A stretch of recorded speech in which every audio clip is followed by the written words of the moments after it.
Everyone, welcome to my new video. और आज हम लोग अन्नपूर्णा स्वादिष्ट के बारे में डिस्कस करेंगे। ओके। सो वीडियो के स्टार्ट होने से पहले मैं ये कहना चाहता हूँ कि ये कोई बाय एंड सेल रिकमेंडेशन नहीं है। ये सिर्फ एजुकेशनल पर्पस के लिए है। और आप अगर इन्वेस्टमेंट रिलेटेड कुछ भी करना चाहते हैं तो अपना खुद एनालिसिस करके उसमें इन्वेस्ट कीजिएगा। ओके। सो आज मैं डिस्कस करूँगा अन्नपूर्णा स्वादिष्ट के बारे में। ये मतलब एक स्नैक्स, ये जो है स्नैक्स मैन्युफैक्चरिंग कंपनी है, just like Kurkure, Lay's. Okay. So इनका जो जो प्रोडक्ट कैटेगरी आता है वो 5 रुपये कैटेगरी में ज़्यादा दिखता है। ओके। 5 रुपये, 1 रुपये, 3 रुपये, वो चॉकलेट वॉकलेट वगैरह भी कंपनी बनाता है। ओके। सो सो इनका जो प्रोडक्ट है वो 1 रुपये से स्टार्ट होता है और मैक्सिमम 10 रुपये वाला ही रहता है। ओके। ज़्यादातर इनका जो प्रोडक्ट है वो 5 रुपये कैटेगरी में आता है। ओके। ये बहुत ही छोटा सा कंपनी है। इनका जो मार्केट कैप है वो 550 करोड़ के करीब है। सो इनका जो प्रेजेंस है वो कलकत्ता रीजियन में जाता है, मतलब वेस्ट बंगाल रीजियन में। ओके। इनका 2 मैन्युफैक्चरिंग प्लांट है। एक है आसनसोल में और एक है सिलीगुड़ी में। आई थिंक इनका धूलागढ़ में भी एक मैन्युफैक्चरिंग प्लांट है। सो इनका जो ज़्यादातर जो प्रेजेंस है वो वेस्ट बंगाल में है। ओके।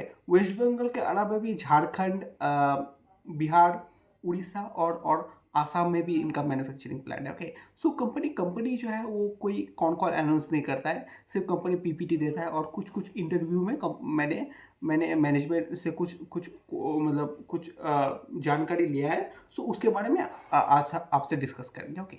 सो कंपनी जो है वो एक नया मैन्युफैक्चरिंग प्लांट स्टार्ट करने जा रहा है, जो कि आसाम के तेजपुर में। ओके। आसाम के तेजपुर में कंपनी को एक गवर्नमेंट से एक स्पेशल लैंड दिया गया था, ताकि उन लोग एक ग्रीन फील्ड एक्सपेंशन कर सके।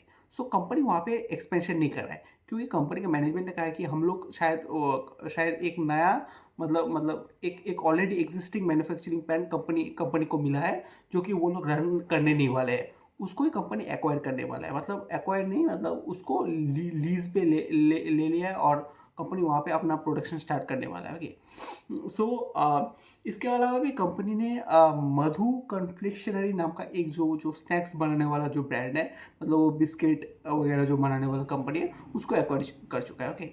वो एक मध्य प्रदेश वाला कंपनी है, मध्य प्रदेश बेस्ड। सो ईस्टर्न इंडिया पे भी कंपनी वो मधु जो कॉन्फेक्शनरी जो है बेकरी, वो कंपनी का मतलब बहुत ज़्यादा प्रेजेंस है। ओके। सो कंपनी का ओवरऑल मार्केट साइज देखिए स्नैक्स वाले डिवीजन में, मतलब वो जो अन्नपूर्णा वाला डिवीजन में, तो कंपनी का जो मार्केट साइज है, वो मार्केट प्रेजेंस है, मार्केट शेयर है, वो लेस देन 5% है। Less than 5%। सो यहाँ पे क्या है, यहाँ पे एक अपॉर्चुनिटी साइज जो है वो बहुत ही ज़्यादा है compare to other. Okay. So company अगर कंपटीशन के बारे में बात करें तो कंपनी को लेस कुरकुरे या बिंगो आईटीसी उससे ज़्यादा कंपटीशन देखने को नहीं मिलता है। ओके। क्योंकि कंपनी जो है वो 5 रुपीज़ वाला सेगमेंट में ज़्यादा प्रेजेंस है। और अभी तो कुरकुरे वगैरह जो है वो 10 रुपये, 20 रुपये वाला आने लगा है। ओके। तो कंपनी का जो बड़ा मार्केट जो है वो टियर 3, टियर 4, टियर 5 सिटीज़ में है। और गांव, कस्बों, विलेजेस एरिया में भी है। क्योंकि कंपनी कंपनी का मैनेजमेंट ने कहा है कि यहाँ पे साइज ऑफ अपॉर्चुनिटी बहुत रहता है। क्योंकि इंडिया का जो है 80% जो पॉपुलेशन जो है वो 80% जो पॉपुलेशन जो रहता है वो विलेज में रहता है, कंपेयर टू अर्बन एरिया में। ओके। सो रूरल एरिया में कंपनी का मार्केट शेयर है। और कंपनी का जो जो जो जहाँ जो प्रेजेंस है वो ज़्यादातर छोटे मोटे जो पान शॉप वगैरह रहते हैं, वहाँ पे कंपनी का प्रोडक्ट ज़्यादा दिखाई देता है। ओके। 5 रुपये वाला प्रोडक्ट है। और ये जो प्रोडक्ट है इसमें कंपनी को मार्जिन बहुत कम मिलता है, क्योंकि आप ही देखो ना, 5 रुपये वाला प्रोडक्ट है, 5 रुपये में ये लोग वो कुरकुरे पापड़ वगैरह भी देता है और उसके अंदर फ्री टॉयज भी देता है। तो ज़्यादातर जो इनका जो जो ऑडियंस है वो ज़्यादातर बच्चे हैं। ओके। बच्चे भी हैं, बूढ़े भी हैं, लेकिन ज़्यादातर जो मेजोरिटी ऑफ द ऑडियंस है वो बच्चे हैं, क्योंकि बच्चे को टॉयज भी ज़्यादा पसंद होता है, इसीलिए वो लोग टॉयज देते हैं। ओके।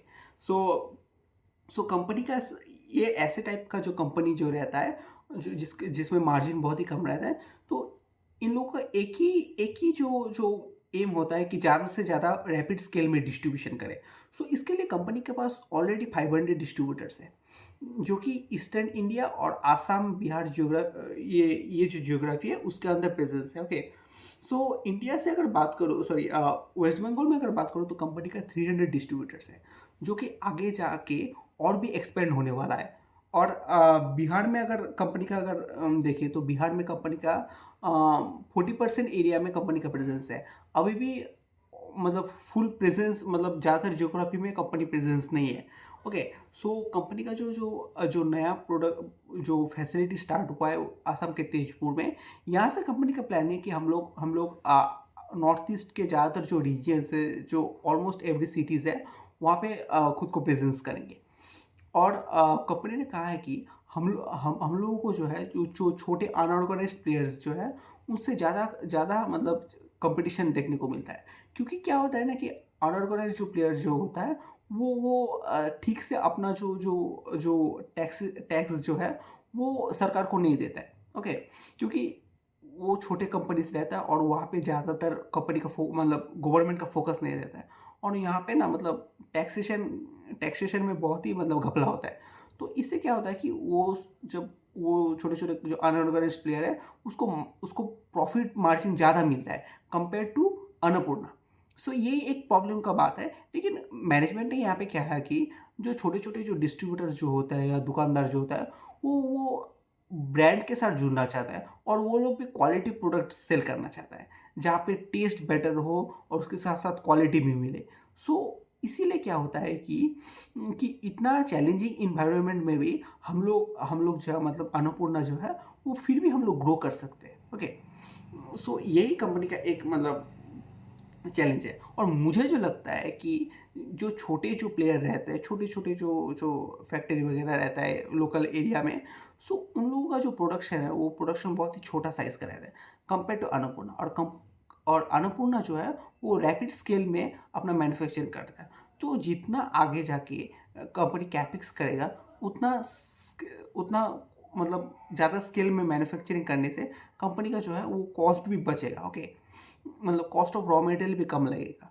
सो इससे क्या होगा कंपेयर टू आगे जाके आगे जाने वाले समय में वहाँ पे कंपनी को मार्जिन ज़्यादा देखने को मिल सकता है, मुझे ऐसा लगता है। और किसी ने मतलब इंटरव्यू ने मैनेजमेंट को क्वेश्चन किया था कि आने वाले समय में क्या आप अपने आप को इंटरनेशनल लेवल पे भी या ऑल इंडिया पे खुद को प्रेजेंस करना चाहते हो क्या, मतलब। और यहाँ पे मैनेजमेंट ने क्वेश्चन आंसर दिया कि अभी भी ईस्टर्न इंडिया का जो पार्ट है और नॉर्थ ईस्ट का जो पार्ट है, वो बहुत ही पॉपुलेटेड एरिया है। और यहाँ पे हम लोगों का मतलब ठीक से अभी भी हम लोग प्रेजेंस नहीं नहीं हुए हैं। हमारा जो मार्केट शेयर है वो ईस्टर्न इंडिया पे लेस देन 5% है।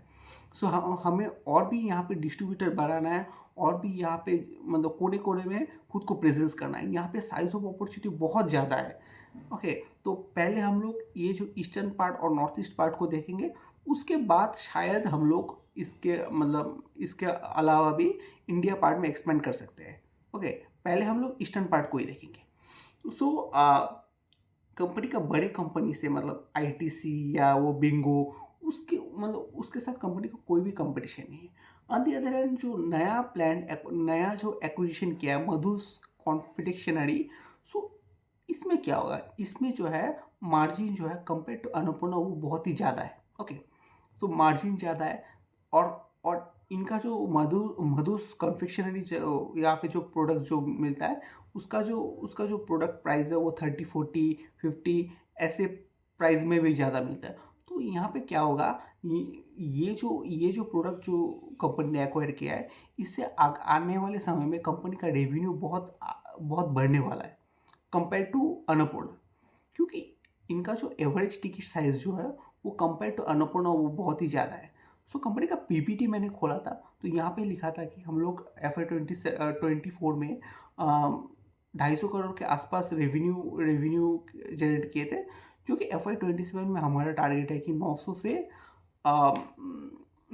1000 करोड़ का रेवेन्यू जनरेट करना है। ओके, और आने वाले समय में हमारा मार्जिन जो है वो एक्सपेंड होने को देख सकता है। ओके, क्योंकि क्योंकि इतने लास्ट 1-2 सालों में हम लोग जो है रैपिड स्केल में खुद खुद को एक्सपेंड कर रहे थे। ओके, जब कोई कंपनी रैपिड स्केल में खुद को एक्सपेंड करता है, तब क्या होता है कि अपफ्रंट कॉस्ट कंपनी को उठाना पड़ता है और उसी समय जो है मार्जिन में एक दिक्कत दिखाई देता है। क्योंकि वहाँ पे ज़्यादातर जो है मतलब जो है इन्वेस्टमेंट किया जाता है, लोन लेना पड़ता है, तो उसी समय जो है उतना मार्जिन देखने को नहीं मिलता है। और अभी जो है कंपनी का जो जो जो भी एक्सपेंशन वगैरह है, उसका प्लान खत्म हो चुका है। और अभी कंपनी का क्या टारगेट है कि फुल स्केल में कंपनी डिस्ट्रीब्यूशन मतलब कंपनी को फुल स्केल में डिस्ट्रीब्यूशन करना है। ओके, अगर कंपनी का अगर पुराना प्लान वगैरह भी देखे तो वो मतलब आसनसोल वाला, सिलीगुड़ी वाला, ये जो है हार्डली 45, 50, 70% से कैप यूटिलाइज हो रहा है। ओके, इसको अभी भी 90% जाना है, 90, 100% जाना है। ओके, सो सो आने वाले समय में अगर डिस्ट्रीब्यूशन मतलब डिस्ट्रीब्यूशन बढ़ता है, डिमांड बढ़ता है, नए नए जियोग्राफीज में जाता है, तो कंपनी जो है, कंपनी को ज़्यादा कैपेक्स करना नहीं पड़ेगा। इनका जो ऑलरेडी एग्जिस्टिंग जो मैन्युफैक्चरिंग प्लान है, उसको ही ज़्यादा उसको ही 50% से अगर 80% भी किया जाएगा तो भी वो जो डिमांड है वो फुलफिल हो जाता है। ओके, अगर कंपनी का अगर जितना भी मतलब मुझे लगता है कंपनी का अगर जितना भी एग्जिस्टिंग मैन्युफैक्चरिंग फैसिलिटी है, वो अगर 80% 90% से रन करना करे, और वो मधुस वाला जो जो एक्विजिशन किया है उससे अगर कंपनी का अगर ठीक से रेवेन्यू आया, तो ये जो कंपनी का जो FY27 वाला टारगेट है वो बहुत ही ईजिली अचीव हो सकता है। ओके, सो ये कोई बाय एंड सेल रिकमेंडेशन है, मुझे ऐसा लगता है। ओके, मतलब यहाँ पे कुछ भी हो सकता है। ओके, कंपनी में